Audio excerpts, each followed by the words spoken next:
అక్షర క్రమంలోనే కాదు అభివృద్ధి పోటీలో కూడా ఏపీని టాప్ లో నిలపాలి. విశాఖను గ్లోబల్ ఇన్వెస్ట్మెంట్ కి మేజర్ డెస్టినేషన్ గా మార్చాలి. ప్రపంచ దేశాల బిజినెస్ మెన్ కి గేట్వే ఆంధ్రప్రదేశే కావాలి. ఇది చంద్రబాబు కంటూ వస్తున్న బంగారు కల. 17 నెలల్లోనే రాష్ట్రానికి 20 లక్షల కోట్ల పెట్టుబడులు తేవాలన్నది ఆయన పెట్టుకున్న టార్గెట్. వీటన్నిటితో పాటు ఏపీని సుస్థిర అభివృద్ధి కేంద్రంగా తీర్చిదిద్దడానికి ఒకే ఒక్క సువర్ణ అవకాశం రానే వచ్చింది. ఏంటా గోల్డెన్ ఛాన్స్? దాన్ని కూటమి సర్కార్ అధినేత ఎలా ఉపయోగించుకోబోతున్నారు చూద్దాం ఇవాల్టి బర్నింగ్ టాపిక్ లో.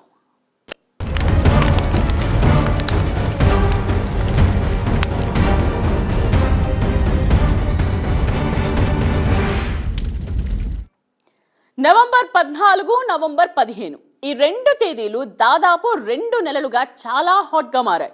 బీహార్ అసెంబ్లీ పోరులో గెలుపెవరిదో తేలే తారీఖు నవంబర్ 14. దేశ రాజకీయాల్ని మలుపు తిప్పే ఆ తీర్పు కోసం దేశమంతా ఉత్కంఠగా ఎదురుచూస్తోంది. మరొకటి ఆ మరుసటి రోజే నవంబర్ 15. ఇది colourful and cinematic date. Trend set director దర్శకధీరుడు రాజమౌళి మోస్ట్ వాంటెడ్ ప్రాజెక్ట్ కు సంబంధించి ఫస్ట్ ఈవెంట్ జరిగేది ఆ రోజే. హైదరాబాద్ ఫిల్మ్ సిటీ వెన్యూగా జరిగే ఈ వేడుక పాన్ ఇండియా ఇంట్రెస్ట్ ని అట్రాక్ట్ చేసుకుంది. కానీ ఈ 2 ఫేవరెట్ తేదీలకు కలిపి మరో ఆల్టర్నేటివ్ పాయింట్ ఉంది. ప్రపంచ ఔత్సాహికవేత్తలందరి చూపు ఆ 2 రోజులు ఆంధ్రప్రదేశ్ వైపే. For a different reason, for a different cause. ఇంతకీ ఏంటది? We are all very shrewd business people. Wherever opportunities are available, entrepreneurs will move that place. I am assuring you, India is one place. Nobody can ignore.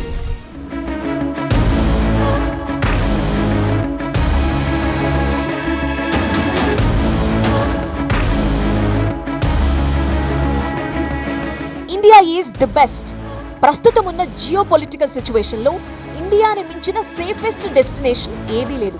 ప్రపంచ పారిశ్రామికవేత్తలందరికీ చంద్రబాబు ఇచ్చిన పిలుపిది. సరిగ్గా 2 నెలల కిందట విజయవాడలో జరిగిన Investopia global AP సదస్సులో ఇండియాని ప్రమోట్ చేశారు సీఎం చంద్రబాబు. ఇప్పుడు ఏపీ వంతు ప్రపంచానికి ఇండియా ఎంత హాటో ఇండియాలో ఏపీ అంత స్వీట్ అంటున్నారు. కూటమి అధికారంలోకి వచ్చిన తర్వాత చంద్రబాబు నయా హయాంలో కీలక అడుగు ఇది. The real investment opportunity in Andhra Pradesh isn't land, it's people. Skilled, disciplined, driven to perform. From LEAP schools to the Naipunyam portal, every initiative is shaping a workforce ready for tomorrow's challenges. Andhra Pradesh ప్రభుత్వ సహకారంతో ఈ నెల 14, 15 తేదీల్లో జరిగే confederation of Indian industry CII 30వ భాగస్వామ్య సదస్సుకు count down షురు అయింది. వేదిక Vizag AU engineering college grounds. ఉపరాష్ట్రపతి CP రాధాకృష్ణన్ చేతుల మీదుగా ప్రారంభం కానుంది. Commerce minister Piyush Goyal, CM Chandrababu hostel గా వ్యవహరిస్తారు. వరల్డ్ క్లాస్ కార్పొరేట్ కంపెనీలకు ఆతిథ్యం ఇచ్చి ఆంధ్రప్రదేశ్ లో పెట్టుబడులకు సంబంధించి అవగాహన ఒప్పందాలు కుదుర్చుకోవటమే లక్ష్యం. వికసిత్ ఆంధ్రాలో మీరు ఓ చెయ్యండి, వికసిత్ భారత్ వైపు మరో అడుగు ముందుకేయండి. ఇది theme. Companies powered by talent choose Andhra Pradesh. Invest in talent, invest in progress. This November 14th and 15th. తమ ప్రభుత్వం వచ్చాక ఈ 16 నెలల్లో 10 లక్షల కోట్ల పెట్టుబడులు వచ్చాయంటున్న కూటమి ఈ 2 రోజుల్లోనే 9 లక్షల కోట్ల మేర పెట్టుబడి రాబట్టాలని చూస్తోంది. లక్ష్యం పెద్దదే, కానీ మిషన్ పాసిబులే అనే ధీమాతో ఉంది. ఎందుకంటే గాడి తప్పిన పాలనను దారిలో పెట్టామని, పారిశ్రామికవేత్తల్లో పోయిన నమ్మకాన్ని తిరిగి తీసుకొచ్చామని ఎస్టాబ్లిష్ చేయగలిగింది కూటమి ప్రభుత్వం. దానికి తగ్గట్టుగానే విశాఖ CII భాగస్వామ్య సదస్సు కోసం నెల రోజుల ముందు నుంచే సన్నాహక చర్యలు చేపట్టింది చంద్రబాబు అండ్ హిస్ టీమ్. ఇటీవలే ఏపీ ముఖ్యమంత్రిగా దుబాయ్, లండన్, సింగపూర్లకు వెళ్లి ప్రవాసాంధ్రుల్ని పలకరించారు. డయాస్పోరా మీటింగ్స్ లో పాల్గొని అక్కడి పారిశ్రామికవేత్తల్ని ఏపీ వైపు ఎంకరేజ్ చేశారు. ఐటీ మంత్రి లోకేష్ ఆస్ట్రేలియా, అమెరికా, దుబాయ్ దేశాలకు టూర్లేసి పారిశ్రామికవేత్తల్ని కలిశారు. Why only Andhra Pradesh for investments అనే అంశంపై క్లారిటీ ఇచ్చే ప్రయత్నం చేశారు. ఇన్ఫ్రా అండ్ ఇండస్ట్రీస్ మంత్రి జనార్దన్ రెడ్డి కూడా ఫారెన్ టూరేశారు. సేవ్ ది డేట్ అంటూ విశాఖ CII భాగస్వామ్య సదస్సు తేదీల్ని గుర్తు చేసొచ్చారు.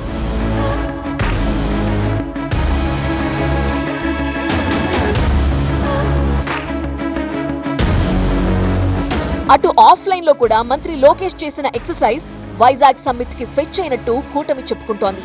తమిళనాడు ఇండస్ట్రియల్ హబ్ అని, బెంగళూరు ఐటీ పరిశ్రమకు రాజధాని అని ఇన్నాళ్లు ఉన్న ఏజ్ ఓల్డ్ స్లోగన్ ని లోకేష్ తనదైన స్టైల్లో తిప్పికొట్టగలిగారు. బెంగళూరు గుత్తల రోడ్ల వ్యవహారాన్ని మలుపు తిప్పి ఏపీకి అడ్వాంటేజ్ గా మలుచుకున్న మంత్రి ఆ విధంగా ఆంధ్రప్రదేశ్ పై ఫోకస్ పెరిగేలా చేశారు. బెంగళూరుకు బై బై చెప్పిన BlackBuck co founder Rajesh నుద్దేశించి వెల్కమ్ టు ఏపీ అంటూ లోకేష్ చేసిన ట్వీట్ కర్ణాటక, తమిళనాడు నెటిజన్లలో తీవ్ర అలజడి రేపింది. అక్కడి పొలిటికల్ సర్కిల్స్ లో కూడా రచ్చ క్రియేట్ చేసింది. ఈ విధంగా సౌత్ లో ఏపీని హాట్ స్పాట్ గా మార్చడంలో లోకేష్ సక్సెస్ అయినట్లు నేషనల్ మీడియా కూడా రాసేసింది. దక్షిణాదిలోకెల్లా ఏపీ ఇస్ ది బెస్ట్ అనేలా ఆంటర్‌ప్రెన్యూర్స్ లో కాన్ఫిడెన్స్ క్రియేట్ చేయగలిగారు లోకేష్. విశాఖలో టెక్ దిగ్గజం గూగుల్ అమెరికా వెలుపల అతిపెద్ద డేటా సెంటర్ ఏర్పాటు చేయటం, ఆ విధంగా 1,50,000 కోట్లు పెట్టుబడులు రావటం జాతీయ స్థాయిలో చర్చనీయాంశమైంది. మీకేం ఎక్కువ మాకేం తక్కువ అంటూ పొరుగు రాష్ట్రాల్లో కూడా ఏపీ సెంట్రిక్ గా చర్చ మొదలైంది. ప్రపంచ పటంలో వైజాగ్ నగరానికి చోటు లభించిందంటూ పోస్టులు పుట్టి వేరే లెవెల్లో ట్రెండ్ అయ్యాయి. సో అన్నీ మంచి శకనములే అంటూ వైజాగ్ సిఐఐ పార్ట్నర్ సమ్మిట్ కు వార్మప్ బాగానే జరిగిందన్నమాట. రేపు ఎల్లుండి మళ్ళీ 3 రోజులు విశాఖపట్నంలో పార్ట్నర్షిప్ సబ్మిట్ ఉంది. ఇంకొక 10 లక్షల కోట్ల రూపాయలకి ఎంఓయూలు చేస్తున్నాం. అంటే మొత్తం కలిసి 20 లక్షల కోట్ల రూపాయలు 21 లక్షల మందికి ఉద్యోగాలు తెప్పించే బాధ్యత మాది. ఎప్పుడన్నా విన్నారా మీరు?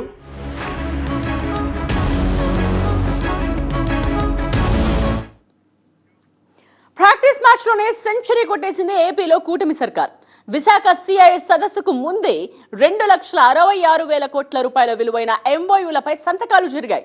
9 జిల్లాలతో ఏర్పాటయ్యే విశాఖ ఎకనామిక్ రీజియన్ భవిష్యత్ ఆర్థిక శక్తిగా రూపుదిద్దుకోబోతోంది. ఏపీని నిర్దేశించే ఒక మోడల్ కానుంది. దేశంలోని 4 వెరీ స్పెషలిస్ట్ నగరాలు ముంబై, వారణాసి, సూరత్ల వరుసలో నిలబడింది విశాఖ నగరం. సో వైజాగ్ పెట్టుబడుల పండక్కి అన్ని మంచి శకనములే. బిజినెస్ చేద్దామా? Offer closer soon.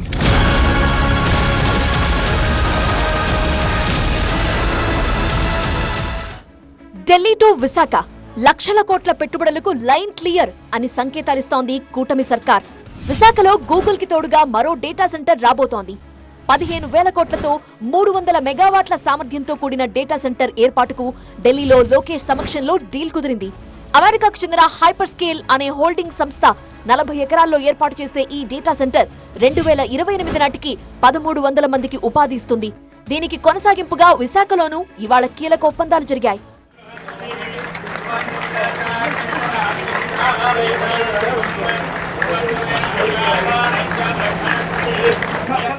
సిఐఐ సదస్సుకు ముందే విశాఖలో కొన్ని సంస్థలకు భూమి పూజ చేశారు మంత్రి Nara Lokesh. Sales software, iSpace software solutions, tech Tammina software solutions, Phenom people's private limited, Raheja IT space, Raheja residential project, world trade centre కు శంకుస్థాపన జరిగింది. ఈ ప్రాజెక్టులతో 1,000 కోట్ల పెట్టుబడులు, ఉద్యోగ అవకాశాలు లభిస్తాయంటోంది కూటమి సర్కార్. గత ప్రభుత్వంలో పెట్టుబడిదారులు పారిపోతే ఇప్పుడు రావడానికి పోటీ పడుతున్నారనేది కూటమి నేతల మాట. 5 ఏళ్ల కిందట ఏపీ నుండి వెళ్లిపోయిన రెన్యూ కార్ప్ ఇప్పుడు మళ్లీ తిరిగొస్తోంది అంటూ ట్వీట్ చేశారు మంత్రి లోకేష్. దీంతో 82,000 కోట్ల పెట్టుబడులు రాబోతున్నాయని అన్నారు. I made a commitment that once you agree to invest in Andhra Pradesh, it is no longer your project, it is our project, and together we will deliver and create history. In the past we spoke about ease of doing business. Now Andhra Pradesh stands as a testimony for speed of doing business. Green hydrogen, data software, power, electronic, pharma, including tourism. అన్ని సెక్టార్లను touch చేస్తూ సాగనుంది విశాఖ సదస్సు. మొత్తం 98 అవగాహన ఒప్పందాలు జరుగుతాయని, రాష్ట్రం నలుమూలలా tourism అభివృద్ధికి అవకాశాలు పెరుగుతాయని ఆశిస్తోంది. బడ్జెట్ ఫ్రెండ్లీ టూరిజం పై ఎక్కువ దృష్టి సారించి డీల్స్ కుదుర్చుకునే ఛాన్స్ ఉంది. పర్యాటక రంగానికి గమ్యస్థానం విశాఖపట్నం. దాంతోపాటు ఆంధ్రప్రదేశ్ కూడా, ఎందుకంటే తిరుపతి ఒక పక్కన, అమరావతి ఒక పక్కన, కోనసీమ, అదేవిధంగా కృష్ణా జిల్లా, అదేవిధంగా ఇతరత్ర ప్రాంతాలు అన్నీ కూడా, దాంతోపాటు విశాఖపట్నం అన్నీ పూర్తి స్థాయిలో అద్భుతమైనటువంటి ప్రకృతి సౌందర్యం ఉన్నటువంటి ప్రాంతాలు. దాంతోపాటు మెగావాళ్ళు, తర్వాత ఇక్కడ ఉన్నటువంటి రాడిసన్ వారు కలిసి చేసేటువంటిది పోలవరం ఏరియాలో, తాజ్ వారు చేసేటువంటిది విశాఖపట్నంలోను అమరావతిలోను. అదేవిధంగా మనకి ఒబరాయ్ వాళ్ళు 5 చోట్ల రాష్ట్రంలో వాళ్ళు నిర్మిస్తున్నారు స్టార్ హోటల్స్. అవి రాష్ట్రంలో 5 ప్రాంతాల్లో ఉంటాయి. ఏపీలో ముఖ్యంగా గ్రీన్ ఎనర్జీ వైపు ముందడుగు పడుతోంది. సౌర, పవన, పంప్డ్ ఎనర్జీ రంగాల్లో ప్రోత్సాహకాలు ఇస్తున్నామని, త్వరలోనే ఆంధ్రప్రదేశ్ గ్రీన్ హైడ్రోజన్ వ్యాలీగా తయారవుతుందని ధీమా వ్యక్తమవుతోంది. Bharat EU business round table సమావేశంలో ఈ మేరకు సంకేతాలిచ్చారు ముఖ్యమంత్రి Chandrababu. The day will come, you will see all models. Huge investment is coming. Data centers are coming. 1 gigawatt data center, they need 6 gigawatt power generation. I am going to supply. That is how even nuclear we are going now. That also we are working. So many advantages are here. So I am assuring you, you also come with your best practices. You are also having an idea of global well-being. Visakha CII సదస్సుపై ప్రపంచవ్యాప్తంగా ఔత్సాహిక వర్గాల్లో ఆసక్తి కనిపిస్తోంది. ఎందుకంటే ఇక్కడ కేవలం వ్యాపార ప్రధానంగానే కాదు, మారుతున్న ప్రపంచ రాజకీయాలు, ఆర్థిక వ్యవస్థల్లో టెక్నాలజీ పాత్ర ఏంటి, ఏ దేశాల మధ్య విశ్వాసాలు గట్టిపడుతున్నాయి, ఏ దేశంలో వాణిజ్య రంగం భవిష్యత్తు ఎలా ఉండబోతోంది, ఇలా అనేక అంశాలపై వక్తలు ఫోకస్ చేస్తారు. ఈ సదస్సు వైజాగ్ మీద, ఆంధ్రప్రదేశ్ మీద, మొత్తం దేశం మీద ప్రభావం చూపిస్తుందని అంచనాలున్నాయి. 2023 మార్చి 3వ తేదీ ఇదే విశాఖలో గత ప్రభుత్వం గ్లోబల్ ఇన్వెస్టర్స్ సదస్సు జరిగింది. 20 రంగాల్లో 92 ఒప్పందాలు కుదుర్చుకున్నామని, 6 లక్షల మందికి ఉద్యోగాలు వస్తాయని ప్రకటించుకుంది అప్పటి ప్రభుత్వం. ఇప్పుడు కూడా కూటమి ప్రభుత్వం ప్రతిష్టాత్మకంగా భావిస్తున్న CII సదస్సుకు విశాఖపట్నాన్నే వేదికగా ఎంచుకుంది. Why only Visakha? దాని వెనుక ఏదైనా వ్యూహాత్మక కారణం ఉందా? భూమి లభ్యత, పోర్ట్ సౌకర్యం, నైపుణ్యం ఉన్న వర్క్ ఫోర్స్ అన్నీ కలిసి ప్రపంచ స్థాయి కంపెనీల దృష్టి విశాఖ మీదకు మళ్లుతోంది. పైగా అంతర్జాతీయ సదస్సులు జరిగితే వైజాగ్ పేరు గ్లోబల్ ఇండస్ట్రియల్ మ్యాప్లో హైలైట్ అవుతుంది. ముఖ్యంగా ఆంధ్రప్రదేశ్కి వైజాగ్ సిటీ ఒక మార్కెటింగ్ ప్లాట్ఫామ్గా మారుతోంది. ఈ బ్రాండ్ ఇమేజ్ని విశాఖ నగరం కాపాడుకోవాల్సిందేగా. You have seen Visakhapatnam. This is one of the most clean city in India and also safe city in India. Recently, Government of India has rated safety for women is number 1 in Visakhapatnam. That is the city you are here now. నగరం వెలుగుతోంది. CII సదస్సుకు సర్వాంగ సుందరంగా ముస్తాబైంది vibrant Vizag city. Lighting effects తో నగరంలోని రోడ్లు, కూడళ్లు, beach front ప్రత్యేక కళను సంతరించుకున్నాయి. పర్యాటక ప్రాంతాల్లో ప్రత్యేక శుభ్రత పాటించేలా డ్రైవ్ నిర్వహించారు.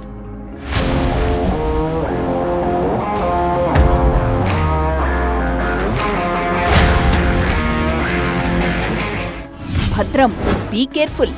ఎర్రకోట దగ్గర పేలుడు నేపథ్యంలో విశాఖ భాగస్వామ్య సదస్సును సీరియస్ గా తీసుకున్నారు పోలీసులు. 2200 మందితో భారీ బందోబస్తు ఏర్పాటైంది. AU ఇంజనీరింగ్ కాలేజ్ గ్రౌండ్ ను అధీనంలోకి తీసుకున్నారు. బాంబ్ స్క్వాడ్, కెనైన్ స్క్వాడ్ తో విస్తృతంగా తనిఖీలు జరిపారు. విశాఖ సిటీ రోడ్లన్నీ సీసీ కెమెరాలు, డ్రోన్ల నిఘాలోకి వెళ్లిపోయాయి. నగర వ్యాప్తంగా నిఘాను ముమ్మరం చేశారు. ప్రస్తుతం ఈ లేఅవుట్ ఆధారంగా ఎక్కడికక్కడ భద్రతను కట్టుదిట్టం చేశారు. ప్రధానంగా ఎయిర్పోర్ట్ నుంచి అతిథులు ప్రయాణించే మార్గాలు, బస చేసే హోటళ్లు, ప్రధానంగా ఏయులో ప్రధాన వేదిక వైపు వచ్చే మార్గాలన్నింటి కూడా డేగకాళ్లతో నిఘా కాస్తున్నారు. ప్రస్తుతం చూడొచ్చు ఈ ప్రాంతంలో ప్రధానంగా ఆంధ్ర యూనివర్సిటీ కాలేజ్ గ్రౌండ్ ఉంది. ఇదే ప్రధాన వేదిక. ఈ వేదికలో 8 హాళ్లను ఏర్పాటు చేశారు. హాల్లో వారీగా కేటగరైజ్ చేశారు. మొదటి హాల్లో రిజిస్ట్రేషన్, రెండో హాల్లో ఎగ్జిబిషన్ ఏర్పాటు చేస్తారు. అలాగే మూడో హాల్లో ప్రతినిధులకు లంచ్ ఎవరైనా చేస్తే వారి కోసం ఇది మూడో హాల్ని ఏర్పాటు చేశారు. దీంతోపాటు 4వ హాల్లో ప్రత్యేకంగా ఒక థీమ్ పెవిలియన్ కూడా పెట్టి అక్కడ థీమ్ను, అక్కడ కొన్ని ప్రదర్శనలు కూడా ఏర్పాటు చేశారు. దీంతోపాటు 5వ పెవిలియన్ ప్రధానంగా మెయిన్ కాన్ఫరెన్స్ హాల్, ప్రధాన వేదిక ఇదే. దాదాపుగా 1600 మందికి పైగా ఇక్కడ కూర్చొని ఆ కాన్ఫరెన్స్లో పాల్గొనేలా ప్రధాన వేదిక 5వ వేదికలో ఏర్పాటు చేశారు, 5వ హాల్లో. దీంతోపాటు ఈ బీచ్ స్ట్రెచ్ ఏదైతే ఉందో ఇదంతా కూడా దీనిపై ప్రత్యేకంగా నిఘా పెట్టారు. ఎందుకంటే ఇది నేవల్ కోస్ట్ బ్యాటరీ అక్కడి నుంచి దాదాపుగా టువర్డ్స్ ఇక్కడ భీమిలి వరకు ఈ స్ట్రెచ్పై కూడా ప్రత్యేకంగా నిఘా పెట్టారు. ఎందుకంటే అతిథులు ఇక్కడ ఆయా ప్రాంతాల్లో, పర్యాటక ప్రాంతాలను కూడా చూసే అవకాశం ఉంది. దానికోసం ప్రత్యేకంగా అటువైపు బీచ్ సైడు ప్రత్యేకంగా సహాయక చర్యలు చేసేందుకు ప్రత్యేక సిబ్బందిని పెట్టారు. దీంతోపాటు భద్రతను పూర్తి స్థాయిలో కట్టుదిట్టం చేశారు. మహారథులొస్తున్నారహో. ముఖేష్ అంబానీ, గౌతమ్ అదానీ, నటరాజన్, చంద్రశేఖరన్ లాంటి సహా పారిశ్రామిక దిగ్గజాలే కాదు, అనేక దేశాల నుంచి అంబాసిడర్స్ హాజరవుతారు. మొత్తం 3,000 మంది డెలిగేట్స్ కోసం నగర హోటల్స్ లో 1,200 గదులు సిద్ధమయ్యాయి. ఈ రాష్ట్రంలో పటిష్టమైన నాయకత్వం ఉంది. ఈ రాష్ట్రంలో మంచి పాలసీస్తో ముందుకు వెళ్తున్న ప్రభుత్వం ఉంది. వీటన్నిటికీ మించి ఎంతో అనుభవజ్ఞుడైన నాయకుడు చంద్రబాబు నాయుడు గారు ఉన్నారనే ఆశతో, ఆలోచనతో పెట్టుబడిదారులందరూ కూడా ఇక్కడ రాబోతా ఉన్నారు. ఇది ప్రారంభం మాత్రమే. పెట్టుబడిదారుల్లో విశ్వాసాన్ని నింపడానికి ఏడాదికి పైగా కృషి జరిగింది. కూటమి పాలనతో వ్యాపారవేత్తల్లో విశ్వాసం పెరిగిందని, ఇప్పుడు పెట్టుబడి పెడుతున్న కంపెనీలు మరొక 2 ఏళ్లలో గ్రౌండ్ అయి భవిష్యత్తులో మరిన్ని పెట్టుబడులు, ఉద్యోగ అవకాశాలు వస్తాయని భరోసా ఇస్తోంది కూటమి ప్రభుత్వం. ప్రపంచంలో ఉండే పెద్ద పెద్ద కంపెనీలంతా కూడా ఈరోజు విశాఖపట్నం, అనకాపల్లి వైపు చూస్తున్నాయి, ఆంధ్రప్రదేశ్. అందుకే ఒక ఎక్స్పీరియన్స్డ్ ముఖ్యమంత్రి, ఒక ఎక్స్పీరియన్స్డ్ ప్రధానమంత్రి ఉన్నప్పుడు డబుల్ ఇంజిన్ సర్కార్ అని మేము ఇన్ని రోజులు ఏదైతే చెప్తున్నామో ఇప్పుడు అది రియాలిటీకి వచ్చింది. ఆ రోజు ఏదైనా పెట్టుబడి పెట్టాలంటే భయపడి పరిగెత్తి తెలిపైన వాళ్ళకు కూడా ఈరోజు వచ్చి ఆంధ్రప్రదేశ్లో చంద్రబాబు నాయుడు గారు ముఖ్యమంత్రిగా ఉన్నారు కాబట్టి మాకు ఎటువంటి డోకా లేదు, మా పరిశ్రమలు మేము ప్రశాంతంగా పెట్టుకోవచ్చు, మా పెట్టుబడులు మేము ప్రశాంతంగా పెట్టుకోవచ్చు, మేము ప్రశాంతంగా వ్యాపారం చేసుకోవచ్చు, ఎక్కడ మాకు ఎవరు బెదిరిక్తి విశ్వాసంతో, నమ్మకంతో వస్తున్నారు. చంద్రబాబు నాయుడు గారి పేరే భరోసా అండి. చంద్రబాబు నాయుడు గారు ఒక బ్రాండ్ అండి, ఇంకా భరోసా ఏంటి? అందుకనే ఈరోజు పెట్టుబడులు వరదొస్తుంది కాబట్టి చంద్రబాబు నాయుడు గారు వలనే ఈరోజు ఇన్ని పెట్టుబడులు వస్తున్నాయి. Thank you. Andhra Pradesh brand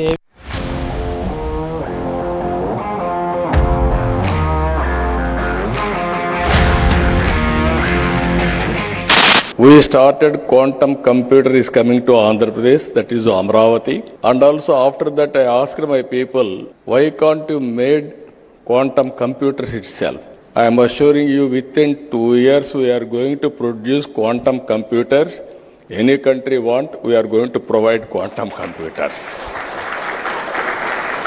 America వెలుపల గూగుల్ అతిపెద్ద ఏఐ డేటా సెంటర్ విశాఖలోనే రావడం, తొలి క్వాంటమ్ వ్యాలీని ఏపీ రాజధాని అమరావతిలో ఏర్పాటు చేయడం, డ్రోన్ టెక్నాలజీని ప్రోత్సహించి ఏపీలో డ్రోన్ సిటీ ఏర్పాటు చేయాలని నిర్ణయించడం, శ్రీహరికోట షార్ సెంటర్ కు కేర్ ఆఫ్ అయిన ఏపీలో త్వరలో స్పేస్ సిటీ రాబోతోందని ప్రకటించడం, అత్యధిక తీర ప్రాంతమున్న రాష్ట్రంగా ఏపీలో పోర్టు రవాణా రంగాన్ని ప్రోత్సహించాలనుకోవడం, కేవలం 45 రోజుల్లోనే అనుమతులు మంజూరు చేసి త్వరితగతిన ఉత్పత్తి జరిగేలా పారిశ్రామిక విధానాన్ని సరళీకరించడం. ఒకటేమిటి, ఆంధ్రప్రదేశ్ రాష్ట్రం ఇన్వెస్టర్లకు స్వర్గధామమని చెప్పడానికి అనేకానేక కారణాలున్నాయంటోంది కూటమి సర్కార్. పెట్టుబడితో ముందుకొస్తే చాలు, ఎస్కార్ట్ ఆఫీసర్ని నియమించి పరిశ్రమలు ఏర్పాటయ్యేదాకా తోడుగా ఉంటామని మాటిస్తోంది. ప్రపంచ మార్కెట్లో ప్రవేశించడానికి ఆంధ్రప్రదేశ్ ని గేట్ వేగా ఎక్స్పోజ్ చేస్తోంది. విశాఖ సదస్సు నుంచి వీలైనంత ఎక్కువ మొత్తంలో పెట్టుబడుల్ని పిండుకోవాలి అన్నదే కూటమి ప్రభుత్వం కమిట్మెంట్. కాంపిటీషన్ లో ఎప్పుడు కూడా ఆంధ్రప్రదేశ్ ముందుంటుంది, విశాఖపట్నం నెంబర్ 1 గా ఉంటుంది. అది జరుగుతుంది. బిజినెస్ చేద్దామా?